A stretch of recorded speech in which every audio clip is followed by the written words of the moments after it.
Welcome back to my MSI math technical channel. MSI math technical চ্যানেলে ধারাবাহিক অধ্যায় ভিত্তিক অঙ্ক সমাধানে সবাইকে স্বাগত জানিয়ে আজকে আমরা নবম দশম শ্রেণীর বীজগণিত অনুপাত ও সমানুপাত অধ্যায় 11.1 অঙ্ক নম্বর 18 সমাধান করছি।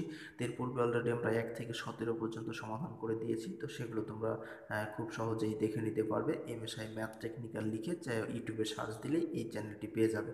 তো দেখো, এখানে আমরা 18 নম্বর যে অঙ্কটি আছে, যদি এটা সমান এইটা সমান এইটা সমান এইটা হয়, তবে প্রমাণ করো যে 1/কিউ প্লাস 1/আর সমান 1/এস সমান 1/পি এইটা সমান প্রমাণ করে দেখাতে হবে।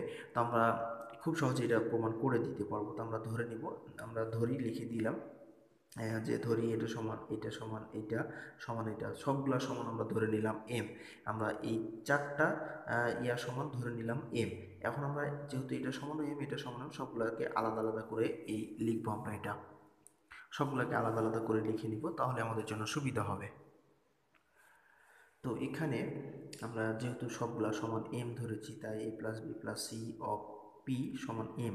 তো এখন যদি আমরা এটাকে আর গুণন করি, তা না সরি, এটাকে পিকে রেখে দেই, অথবা এ প্লাস বি প্লাস সিকে রেখে দিয়েছি আর পিটাকে এই পাশে পার করে দিয়েছি।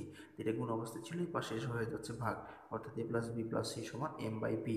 ঠিক একইভাবে সবগুলাই তিনটা রাশি আমরা এটা করেছি, যে এটা কিউ রেখে কিউকে A B plus C minus সিকে রেখে দিয়েছি, কিউকে এই পাশে পার করে দিয়েছি, তাহলে গুণ অবস্থায় আছে, এই পাশে আসলে ভাগ হয়ে যাবে। এটাও একই অবস্থা, এখানে সি প্লাস এ মাইনাস বিকে রেখে দিয়েছি আর এই পাশে পার করলে ভাগ হয়ে যাচ্ছে, এটাও একই অবস্থা।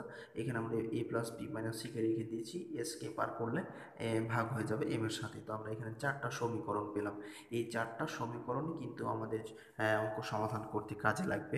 তো এখন আমরা 2 নম্বর সমীকরণ 2, 3, 4 এই তিনটা সমীকরণ নিয়ে কাজ করব। তো এখানে আমরা 2, 3 ও 4 নম্বর সমীকরণ যোগ করে পাই। এখানে একটা প্রশ্ন আসতে পারে যে 1 নম্বর সমীকরণ কেন যোগ করলাম না। তো 1 নম্বর সমীকরণের মানটা আমাদের বসাতে হবে, আমরা ডান পাশে পাবো, এই জন্য আমরা এটাকে যোগ করি নাই।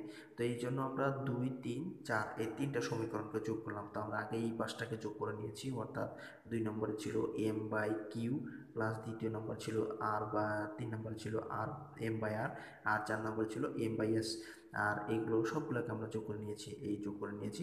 তো এখানে আমরা যোগ করে নেওয়ার পরে আমরা দেখতে পাবো যে এখানে আমাদের কি হচ্ছে, এখানে প্লাস এ, এখানে মাইনাস এ কেটে যাবে, এরপরে এখানে মাইনাস সি আর এখানে প্লাস সি কেটে যাবে। এরপরে দেখতে পাচ্ছি যে আমরা এখানে প্লাস বি, এখানে মাইনাস বি কেটে যাচ্ছে। তাহলে দেখতে পাচ্ছি যে এখানে কি থাকছে, এ থাকছে, বি থাকছে, সি থাকছে, অর্থাৎ এ প্লাস বি প্লাস সি থাকছে। তো এইখানে আমরা কেটে দেওয়ার পরে পেলাম যে এটা এই পাশে যা ছিল ঠিক তাই আছে, এ প্লাস বি প্লাস সি।